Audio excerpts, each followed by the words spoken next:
This scenario will use a pre-existing scenario. To open the scenario, select Open a Scenario, go to the STK Data Federate, the Browse window, and under Training and Users, find BSM Rescue. Ensure you're logged in as student. If you're not, the username and password is student with a capital S. Select and let the window reconfigure.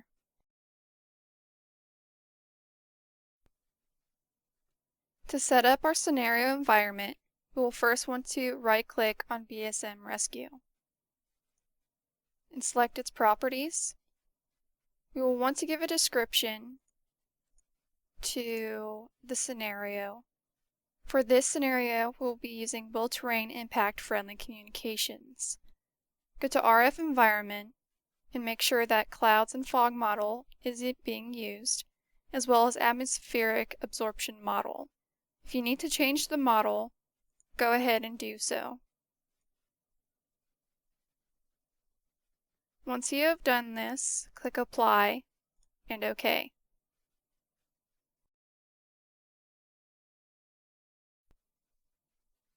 We will now be inserting a transmitter.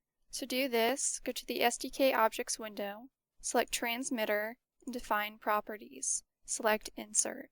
From here, select Rivet Joint and OK.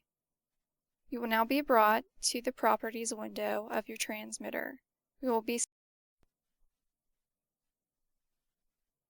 in our Transmitter Properties window.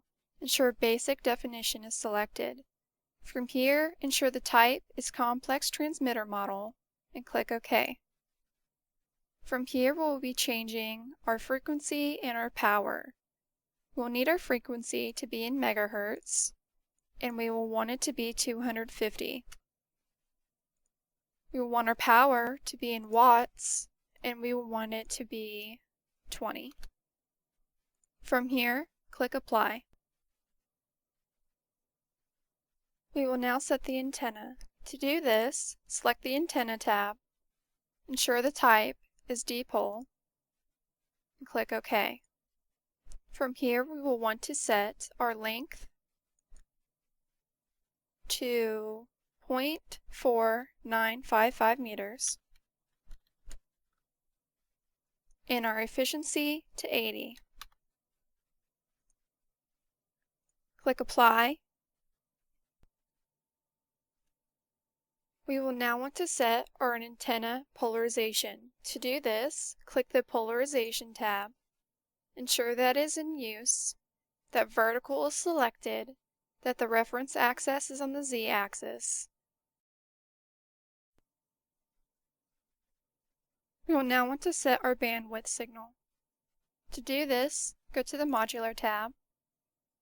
Make sure Auto Scale is unselected, and set the bandwidth to 12 kHz. After you've done this, click Apply. We will now want to disable Line of Sight. To do this, go to the Basic Constraints page and unselect Line of Sight. Click Apply, and then click OK.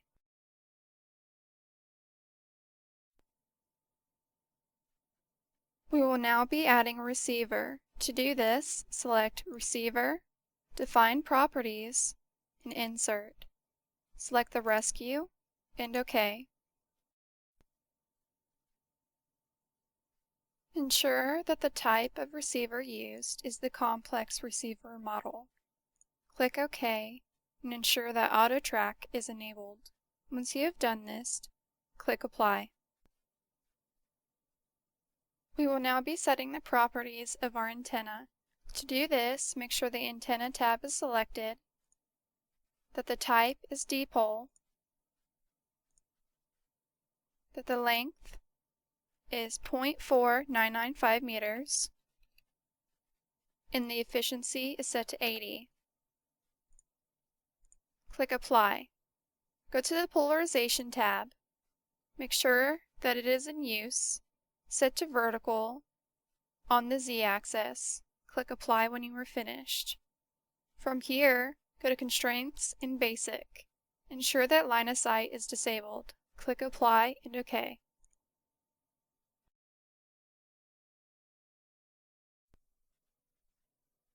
We will now ensure that the signal is being received by computing its access.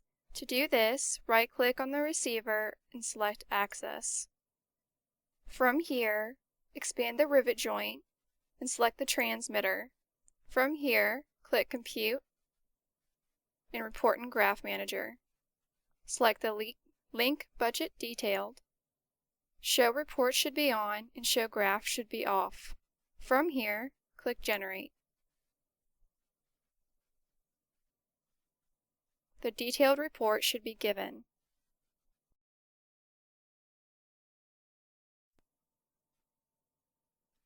To narrow the time period of your access report, simply click the access report again and use all the same settings as before. Only this time, we will specify the time properties. Ensure the stop time is 32 minutes after the start time, and use step size /time bound and set the step size to 15 seconds. After you've done this, click Generate. You should now have a more detailed report.